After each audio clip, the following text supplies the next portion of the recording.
Olá, amigos. Sim, sentimos angústia nesse tempo de pandemia. Na verdade, a pandemia aumentou a nossa angústia.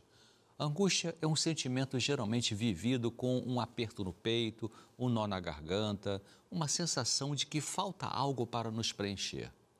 O Dr. Martin Wedlake é professor de saúde mental e bem-estar na Universidade Western, na Califórnia, e colocou algumas orientações importantes sobre o que fazer com nossa angústia durante a pandemia no site que você pode ver aí na sua tela.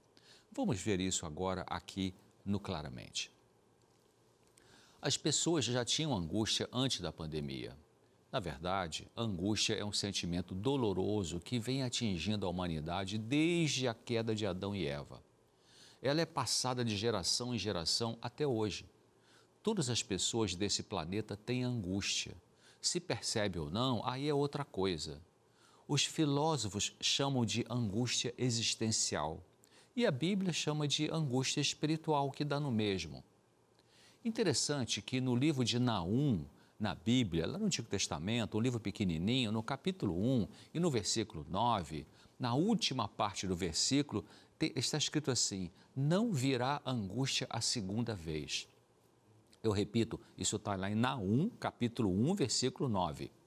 Já que a angústia não virá a segunda vez, a pergunta é: qual é a primeira? A primeira é agora, é nessa existência. Só após Jesus voltar e estabelecer seu reino e fizer novas todas as coisas, aí sim não mais haverá angústia. Ela não virá uma segunda vez. Ufa, né? Que promessa preciosa. Na pandemia, viver tanto tempo com tantas restrições afeta mesmo a nossa saúde mental.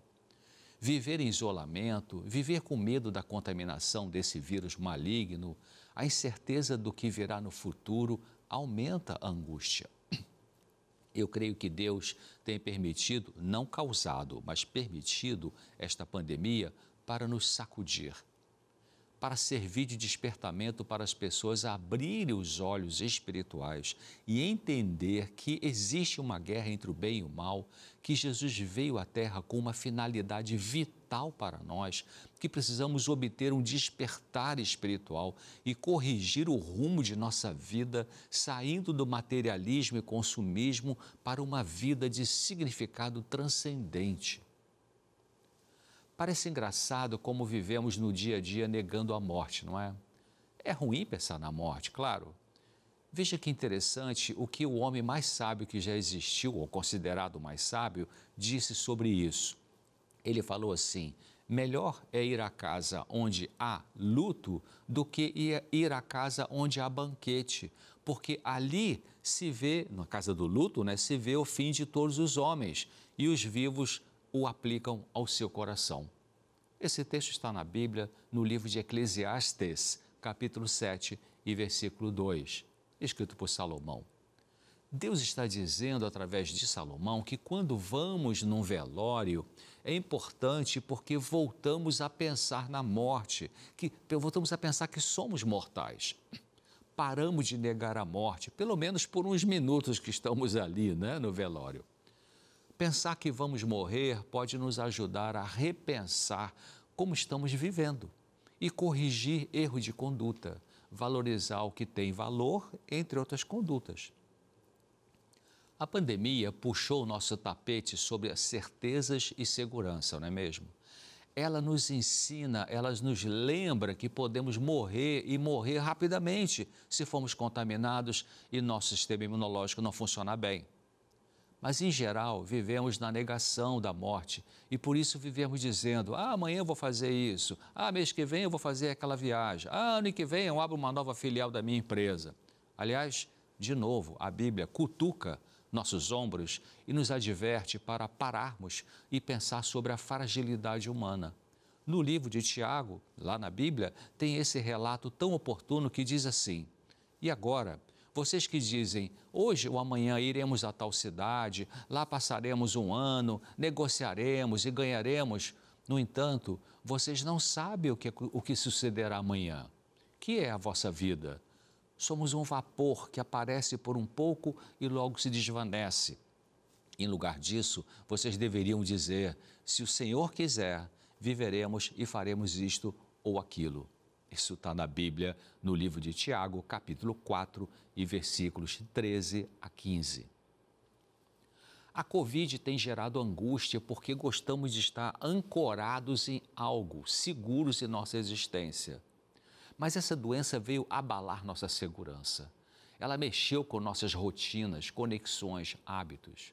Nos sentimos indefesos, percebendo nossa grande vulnerabilidade, e isso tem produzido sentimentos difíceis. A pandemia tem gerado angústia. Saúde mental tem muito que ver com a sensação de equilíbrio, de previsibilidade. A pandemia deu uma rasteira nisso em nossa vida. Ela produz uma sensação de opressão, que é a angústia. Mas não está errado sentir angústia nessa condição pandêmica. Essa angústia não se trata de uma doença mental.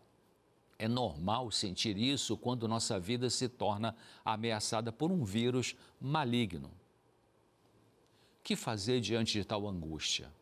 Primeiro, aceite a sua angústia. Ela é real, ela tem um significado. Você não é um doente mental porque experimenta angústia na pandemia. Nós somos frágeis, temos medo. O medo pode ser positivo porque nos protege de correr o risco de morte.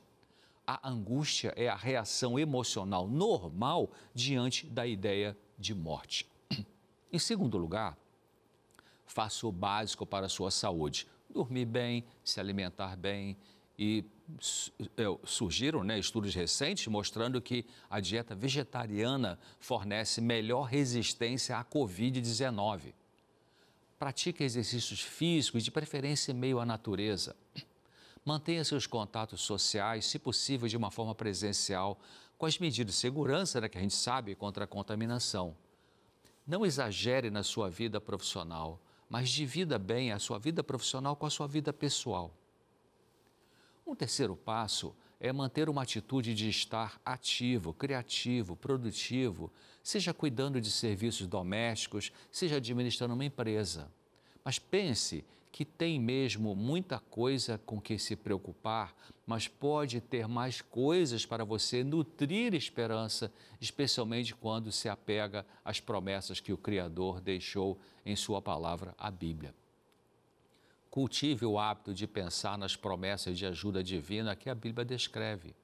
Memorize algumas delas e as repita para você mesmo ao longo do dia. Uma quarta dica é programar suas rotinas diárias e semanais. Faça uma agenda de atividades, mas sem rigidez. Ter uma rotina é algo que podemos controlar em meio a esse descontrole da pandemia. Ajuda a aliviar a sensação de angústia você fazer isso. Finalmente, não enfrente tudo isso, essa sua angústia, as incertezas, o medo, a tristeza, sozinho, sozinha. Peça ajuda. Abra seu coração para alguém ético, empático e confiável. Não tem que ser um profissional de saúde necessariamente. Pode ser com uma pessoa de experiência na vida, que tem uma conduta nobre, altruísta. Seja humilde e peça ajuda. Isso não é vergonhoso, é parte da nossa humanidade. Quando Jesus estava perto de ser torturado e crucificado, ele procurou os seus discípulos para receber apoio deles. Você pode ver isso no Evangelho de Lucas, o médico amado, no capítulo 22. Em sua humanidade, Jesus sentiu a necessidade de apoio humano. Que bonito, não é? Eu quero terminar deixando um texto para nossa reflexão e consolo na angústia. Ele está em Salmos capítulo 119 e versículo 50, que diz assim: o que me consola em minha angústia é que a tua palavra me vivifica. Eu vou repetir. O que me consola em minha angústia é que a tua palavra, a palavra de Deus, me vivifica. Salmo 119 e versículo 50. Então, busca o Senhor e Ele aliviará a sua angústia. Espero você aqui no próximo Claramente, e Ele promete isso, aliviar a sua angústia. Se Deus quiser, estarei com você aqui em breve. Até lá. Doutor César, muito obrigada por esse claramente. A dona Lenite gosta muito de assistir o programa, especialmente a parte do claramente. E esses momentos aqui de conversa sobre angústia, sobre ansiedade, sobre dificuldade emocional, tem trazido alívio e conforto para ela. Se você também sente paz, se você também encontra respostas, gostaria de rever algum claramente ou compartilhar, é só acessar a nossa playlist lá no YouTube. O endereço é youtube.com/Vida e Saúde NT. A gente pausa agora, mas na volta tem receita de hambúrguer de batata doce delicioso para você. Eu quero ver você fazendo uma receita para substituir a carne, para ter um estilo de vida saudável, até quando você está comendo uma bobeira. Parece que é bobeira, mas é uma bobeira saudável. É aqui no Vida e Saúde daqui a pouquinho.